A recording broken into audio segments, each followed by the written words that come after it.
कहानी की शुरुआत होती है और हम देखते हैं यह आदमी जब बीहड़ में फोटोग्राफी कर रहा होता है तो कुछ अजीब सा नोटिस करता है।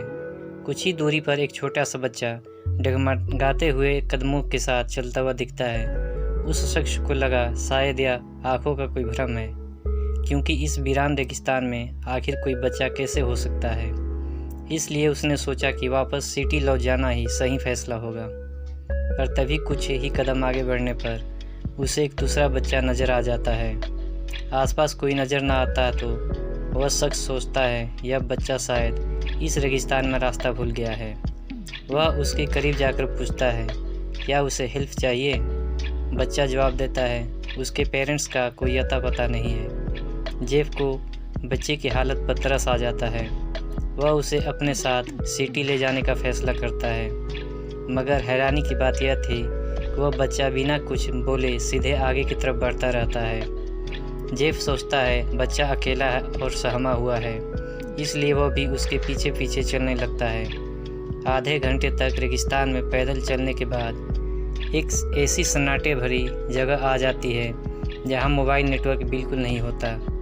जेफ बच्चे को रोककर अपनी पानी की बोतल से उसे थोड़ा पानी पीने को देता है, पर जेफ को अंदाज़ा नहीं था उसका यह एक अच्छा काम उसके लिए एक खौफनाक डरावने सपने की शुरुआत बन जाएगा। पानी पीने के बाद जब जेफ उसे वापस ले जाने का ट्राई करता है, लेकिन वो बच्चा वहाँ से आगे निकल जाता है। अब शाम ढलने लगती है और जेफ वापस घर की तरफ मुड़ना चाहता है, पर वह रेगिस्तान में रास्ता भूल जाता है और मोबाइल का नेटवर्क भी पूरी तरह चला जाता है। थक हार कर वह रात गुजारने के लिए एक गुफा खोज लेता है, पर तभी उसे कोई आवाज़ सुनाई देने का एहसास होता है। डरते डरते वह उसी आवाज़ की दिशा में आगे बढ़ता है और देखता है कि वहाँ एक गहरी खाई जैसी जगह है। जब वह थोड़ा और पास जाता है तो देखता है वहाँ एक घर है जिसमें लाइट जल रही है और एक औरत घर के बाहर खड़ी है। जेफ को यह देखकर बहुत खुशी होती है। वो खाई के किनारे लगी सीढ़ी से नीचे उतरना शुरू करता है, पर वो सीधे सीढ़ी बीच से टूटी होती है, इसलिए मजबूरी में उसे बगल में लटक रही लोहे की जंजीर वाली सीढ़ी के सहारे नीचे जाना पड़ता है। उसे बिल्कुल अंदाज़ा नहीं होता यही सीढ़ी उसे एक खौफनाक डरावने सपने में लेकर जाएगी। जेफ घर के पास पहुंचकर एक बार दरवाज़ा खटखटाता है, पर अंदर से कोई जवाब नहीं आता। घर में लाइट ऑन होती है तो उसे पूरा यकीन था कि कोई ना कोई अंदर मौजूद है। आखिर में वह सीधे उस औरत के सामने चला जाता है और कहता है वो रेगिस्तान में रास्ता भटक गया है और उसे थोड़ी हेल्प चाहिए। पर सबसे अजीब बात यह थी औरत ने उसकी बात का कोई सीधा जवाब नहीं दिया। उसने बस जेफ से कहा कि पहले तुम आराम से बैठकर खाना खा लो। जेफ बिना सोचे बैठ जाता है, लेकिन औरत का ऐसा बढ़िया वेलकम देखकर वह थोड़ा सा हैरान जरूर होता है। पर जब वह अपनी कटोरी में परोसा खाना देखता है तो उसे कुछ अजीब सा फील होता है। दूसरी तरफ वो औरत बड़े ही मज़े से अपना खाना खा रही थी, लेकिन रेगिस्तान में भटकने की वजह से जेफ का मूड बिल्कुल ठीक नहीं था। इसलिए उसने अपनी कटोरी का पूरा खाना उसी औरत को दे दिया और पीने के लिए बस एक गिलास पानी मांगा। अब जेफ उस औरत से फ़ोन मांगता है, पर औरत ने बताया वह यहाँ एकदम बिल्कुल अकेली रहती है, ना कोई रिलेटिव है और ना ही उसे फ़ोन की कोई ज़रूरत पड़ती है। फिर उसने जेफ को समझाया कि बाहर रात हो चुकी है तो तुम्हारा यहीं रुक जाना सेफ रहेगा। जब जेफ के पास कोई दूसरा ऑप्शन भी नहीं था तो वह भी रात वहीं बिताता है। अगली सुबह जब औरत सो रही होती है तो जेफ कुछ पैसे छोड़कर वहां से निकलने को तैयार हो गया, पर जैसे ही वह खाई के किनारे पहुंचा उसे कुछ अजीब लगा। वहां की बनावट बहुत खतरनाक थी और ऊपर जाने का कोई भी रास्ता नज़र नहीं आ रहा था जिससे वह वापस चढ़ सके। बस वही जंजीर वाली सीढ़ी थी जिसका यूज उसने पिछली रात किया था।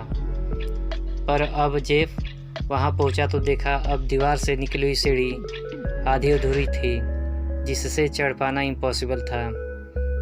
अब मजबूरी में उसे फिर से घर के अंदर जाना पड़ा, पर औरत अभी भी सो रही थी। फिर वह दरवाजे के पास बैठ गया और टाइम पास के लिए अपना कैमरा निकाल लिया। कैमरे से जब वह आसपास देखने लगा तो उसने नोटिस किया कि इस घर की हर चीज़ अजीब है। दीवारों पर अजीब फोटोज, पीछे वाली कमरे में एक बड़ा लोहे का पिंजड़ा और यहाँ तक कि बकरी के सिर वाली कोई बलि की जगह भी थी। तभी वह औरत जाग गई और बाहर आकर अपने रोज़ के काम में लग गई। जेफ ने उस जंजीर वाली सीढ़ी के बारे में पूछा कि वह कहाँ गई, पर औरत ने इस बार भी कोई जवाब नहीं दिया। जेफ ने सोचा अब बहस करने का क्या फ़ायदा, और वह चुपचाप उसके कामों में हाथ बटाने लगा। काम खत्म होने के बाद औरत बोली, अगर कल तक यहाँ रुके तो शायद ऊपर जाने का रास्ता मिल जाए। जेफ ने दूर से उस आधी अधूरी सीढ़ी की तरफ देखा और सोचा एक बार ट्राई करके देखा जाए, पर इतनी ऊंची और एकदम खड़ी खाई पर ऐसे ही चढ़ जाना कोई आसान काम नहीं था। कई बार लगातार ट्राई करने के बाद आखिर में उसने हार मान ली। इसके बाद जेफ ने अपनी बॉडी पर लगी धूल मिट्टी साफ़ करनी शुरू कर दी। औरत यह सब देखकर बहुत एक्साइटेड हो गई और तुरंत पानी लाने, उसके कपड़े धोने का ऑफ़र देने लगी, पर जेफ ने उसे बहुत सख्ती से मना कर दिया। इस वक्त वह बस किसी तरह सिटी में वापस लौटना चाहता था। औरत ने पूछा, क्या तुम्हारी वाइफ तुम्हारा वेट कर रही है? जेफ यह सुनकर कहा, वह तो खुद नहीं जानता कभी उसकी कोई वाइफ होगी भी या नहीं। जब औरत को पता चला कि जेफ अभी भी सिंगल है तो वह उसके साथ कुछ ज़्यादा ही घुलने मिलने लगी। रात गहरी होती गई, पर जेफ की आंखों से नींद कोसों दूर थी। वह उठा और बाहर जाकर चेक करने लगा कि कहीं सीढ़ी वापस तो नहीं आ गई, पर नज़ारा बिल्कुल वैसा ही था। वहाँ कोई जंजीर वाली सीढ़ी नहीं थी। अगली सुबह जेफ ने खुद ही एक्शन लेने का फैसला किया। उसने दरवाजे से एक फावड़ा निकाला और अकेले ही चढ़ाई करना शुरू कर दिया, पर वह दीवार इतनी सख्त थी कि 1 इंच भी आगे बढ़ना मुश्किल हो रहा था। पर घर वापस लौटने की उम्मीद उसे लगातार ट्राई करने पर मजबूर कर रही थी। तभी जेफ ने जैसे ही ऊपर की तरफ देखा तो अचानक ऊपर से एक मुर्गी गिरती है और वह डर कर नीचे गिर जाता है। दर्द से तड़पते हुए जेफ रात तक के लिए बेहोश हो गया। उसका फावड़ा सीधा उसकी टांग पर गिरा था, जिससे वह बहुत बुरी तरह घायल हो गया था। जब औरत ने उसे इस हालत में देखा तो दौड़ कर आई और उसका घाव साफ करके पट्टी भी बांध दी। अगली सुबह जेफ अभी भी थोड़ी बेहोशी की हालत में था। तभी उसे फील हुआ जैसे वही लड़का फिर से सामने खड़ा है जो उसे रेगिस्तान में मिला था, पर इससे पहले वह कुछ समझता जेफ फिर से गहरी नींद में चला गया। ऐसे ही लगभग आधा महीना बीत गया, तब जाकर जेफ की बॉडी इतनी रिकवर हुई वह घर के बाहर कुछ कदम चल सके। पर जब वह बाहर निकला तो देखा कि वह जंजीर वाली सीढ़ी अभी तक वापस नहीं आई थी। गुस्से से तिलमिलाता हुआ वह घर में घुसा और औरत को खींचते हुए बाहर निकाल लाया। वह सीढ़ी कहाँ है? तुमने मुझे जानबूझकर यहाँ फंसा दिया है। वह औरत कहती है, मैंने तो इतने दिन तुम्हारी केयर की है। यह सुनकर वह टूट सा गया। एक कोने में जाकर वह घाव को देखने लगा। उसी टाइम खाई के बिल्कुल ऊपर 2 लड़के दिखाई दिए। जेफ ने तुरंत हाथ हिलाकर उनसे हेल्प मांगी। लड़कों ने नीचे झांककर पूछा, तुम्हें क्या प्रॉब्लम है? जेफ ने तुरंत जवाब दिया, मैं गलती से इस गहरी खाई में गिर गया हूँ, प्लीज़ कुछ करके मुझे बाहर निकाल लो। मैं बाहर निकलकर तुम्हारा पूरा एहसान चुका दूंगा। दोनों लड़के बहुत खुश हुए और हेल्प करने के लिए राजी हो गए, पर उस वक्त उनके पास कोई रस्सी नहीं थी, इसलिए उन्होंने कहा वे अभी जाकर कहीं से एक रस्सी लेकर आते हैं। यह सुनकर जेफ की खुशी का ठिकाना नहीं रहा। वो पूरी उम्मीद से उनकी तरफ देखता रहा। मन ही मन सोच रहा था अब ज़्यादा देर नहीं लगेगी, उसे बहुत जल्दी आज़ादी मिल जाएगी। कुछ ही देर बाद एक रस्सी ऊपर से नीचे फेंकी गई। उन लड़कों ने ऊपर से आवाज़ लगाई, जल्दी से खुद को अच्छी तरह बांध लो। जेफ ने भी बहुत सावधानी से खुद को उस रस्सी से बांध कर लिया। जेफ ने भी बड़ी सावधानी से खुद को उस रस्सी से कसकर बांध लिया, पर जेफ को नहीं पता था कि रस्सी फेंकने वाला लड़का बार बार मजबूती से बांधने के लिए कह तो रहा था। असल में उसकी आंखों में एक अजीब सी डरावनी चमक थी। कुछ मिनटों बाद जेफ धीरे धीरे ऊपर की तरफ खींचने लगा। उसके चेहरे पर सुकून भरी स्माइल थी, पर रस्सी आधे रास्ते तक भी नहीं पहुंची कि अचानक कुछ अजीब हुआ। हालात इतने आसान नहीं थे। कुछ ही देर में ऊपर वाले लड़के कहीं गायब हो गए। जेफ ने जितनी कोशिश की कोई ट्रिक काम नहीं आई। अब वो आधे रास्ते में ही हवा में लटक रहा था। अब उसके पास सिर्फ एक रास्ता बचा था, अपने हाथों की ताकत लगाकर खुद ऊपर चढ़ने का ट्राई करना, पर रेगिस्तान की तपती धूप और गर्मी ने उसे धीरे धीरे बेहोशी की तरफ ढकेलना शुरू कर दिया। तभी अचानक ऊपर से कोई लिक्विड चीज़ उसके ऊपर गिरी। जेफ हैरान रह गया क्योंकि ऊपर वाला लड़का अब वहाँ पेशाब कर रहा था। वह अभी भी हवा में झूल रहा था और ऊपर खड़े लड़के उस रस्सी को ऐसे झुला रहे थे जैसे किसी खिलौने से प्ले कर रहे हों।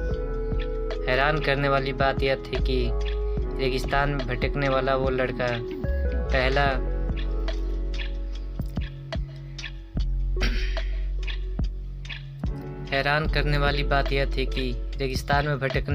पहला लड़का भी उन्हीं में से एक निकला। अब जेफ को साफ समझ आ गया था कि यह सारे लड़के मिलकर कोई पूरा गैंग चलाते हैं। शायद यह सभी एक ही हैं फैमिली के, जो यहाँ फंसने वाले लोगों के साथ गेम खेलते हैं। जेफ हवा में लटकते हुए लगातार हेल्प की भीख मांगता रहा, पर उन पर कोई असर नहीं हुआ। एंड में जब वो अंदर से बुरी तरह टूट गया था, तब जाकर उन लड़कों ने रस्सी हिलाना बंद किया। जेफ का सिर एक चट्टान से टकराया और वह बेहोश हो गया। जब उसकी आँख खोली तो रात हो चुकी थी, पर उसने हार नहीं मानी। वह अब भी किसी भी कीमत पर उस जगह से बाहर निकलना चाहता था। उसका शरीर जब पूरी तरह से जवाब दे चुका था, तभी पीछे से वह औरत चल कर आई जिसने इतने दिनों तक उसके घावों की केयर की थी। उसने जेफ की यह हालत देखी और उदासी से बोली, तुम बेकार में इतने मेहनत क्यों कर रहे हो?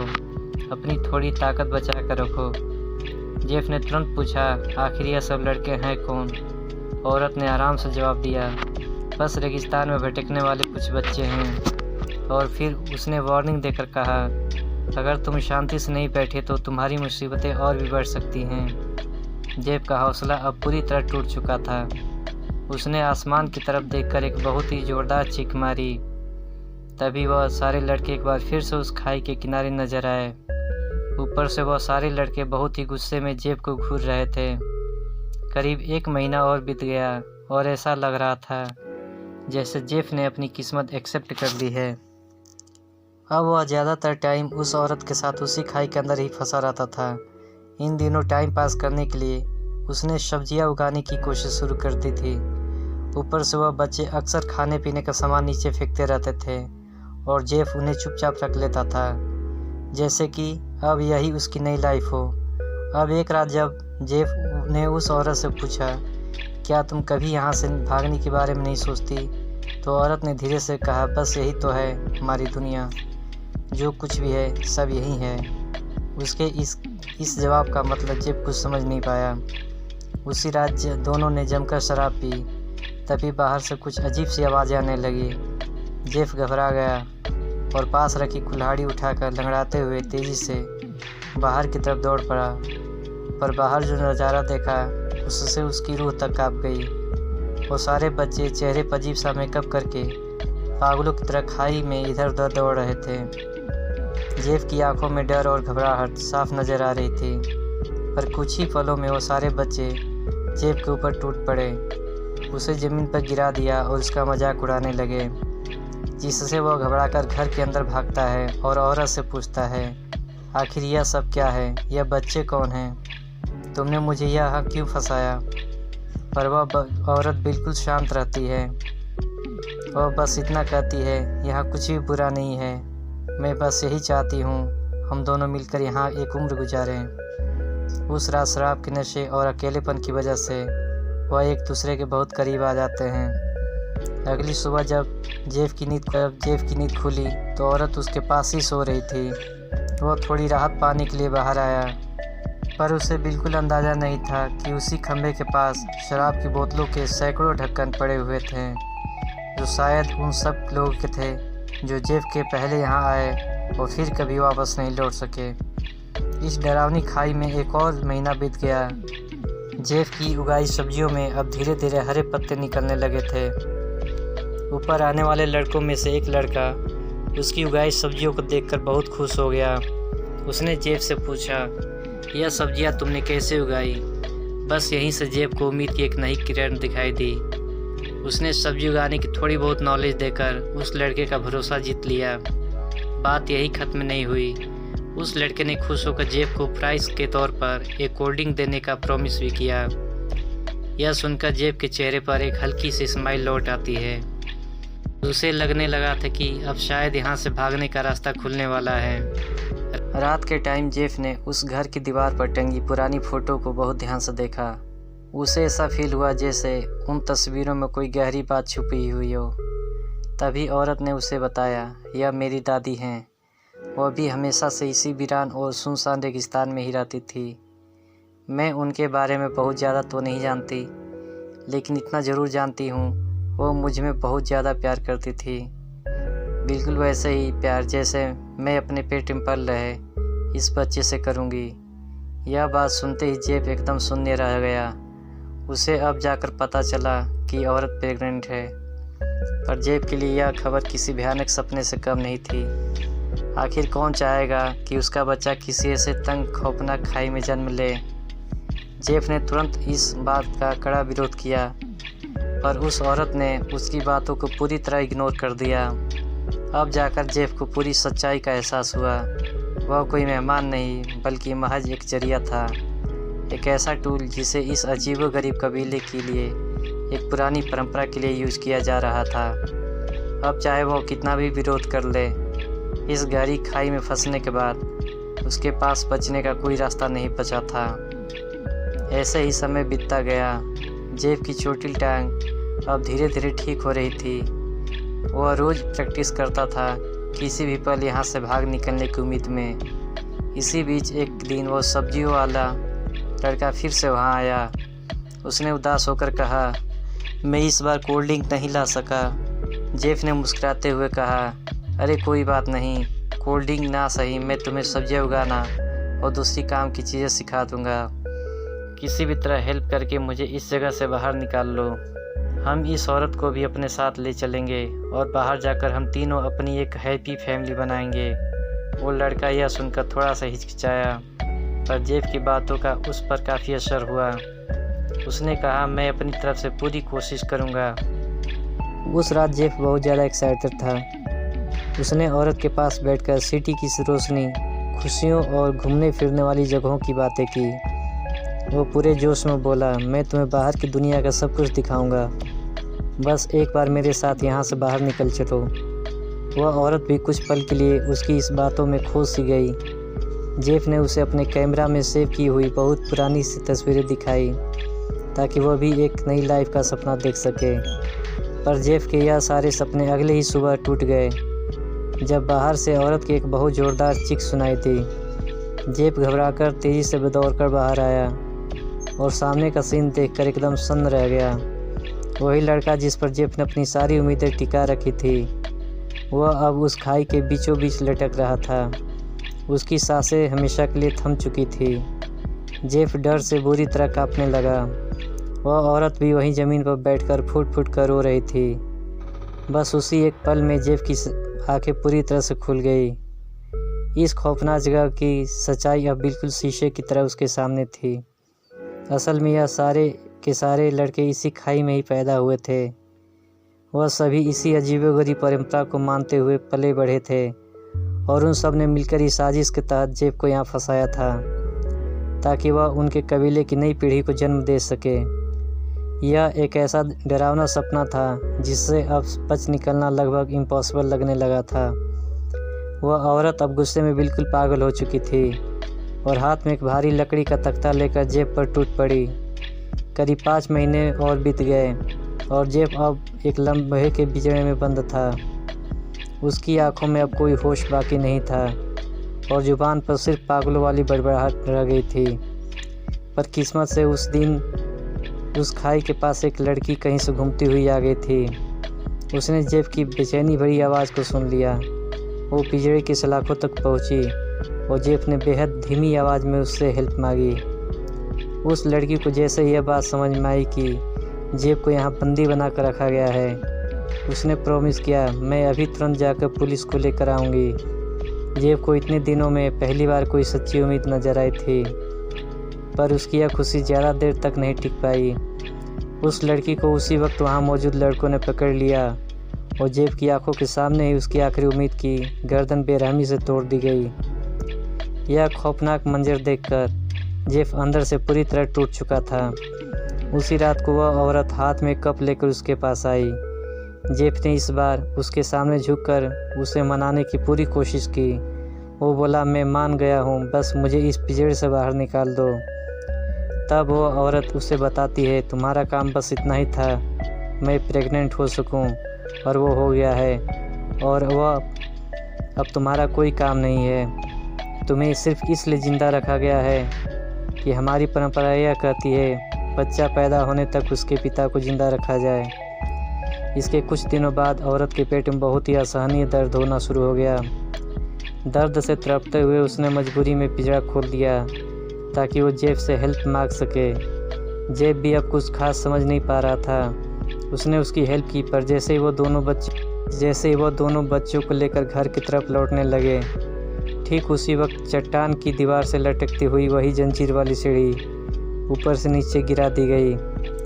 जेफ की नज़र जैसे उस सीढ़ी पर पड़ी, वो अपना सब कुछ भूल गया। वो पागलों की तरह दौड़ता हुआ सीधा उस सीढ़ी की तरफ लपका, और पीछे औरत दर्द से जोर जोर से चिल्लाती रहती है। पर जैसे ही जेफ उस सीढ़ी के बिल्कुल पास पहुंचा, उसने ऊपर देखा तो वहीं सारे लड़के चोटी पर खड़े उसका इंतज़ार कर रहे थे। तभी पीछे से बच्चे की मासूम आवाज़ सुनाई थी। उस औरत ने एक छोटी सी बच्ची को जन्म दिया था। यह सुनकर जेफ अपनी जान बचाकर भागने की सोच वो जंजीर वाली सीढ़ी भूल गया, और उसकी नज़रें बस उस मासूम नवजात बच्चे पर ही टिकी हुई थी, और वह औरत मुस्कुरा रही थी। औरत ने बड़े ही घमंड से कहा, अब यह बच्ची मेरी इस विरासत को आगे बढ़ाएगी। हमारा यह कबीला अब कभी भी ख़त्म नहीं होगा। जेफ सच में कुछ पल के लिए सब कुछ भूल गया था, लेकिन तभी पीछे से एक खामोश साया आया और एक जोरदार झटका लगा। जेफ की लाइफ उसी खाई में हमेशा हमेशा के लिए ख़त्म कर दी गई।